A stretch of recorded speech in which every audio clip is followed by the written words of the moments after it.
Kde přebalit nebo nakrmit dítě v centru města? Takovou otázku asi někdy řešil každý rodič. Najít místo s dostatkem soukromí totiž bylo téměř nemožné. Na Jižní Moravě proto přibývají takzvané family pointy, tedy místa, kde mají maminky pro podobné účely potřebné zázemí.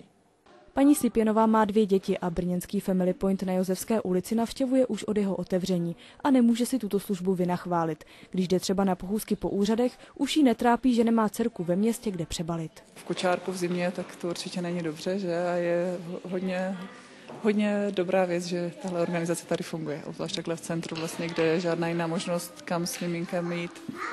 Myslím, ani není. Zázemí pro rodiče s ratolestmi funguje v brněnském centru pro rodiny s dětmi skoro rok a jeho návštěvnost jasně vypovídá o tom, že takové místo bylo v centru města potřeba.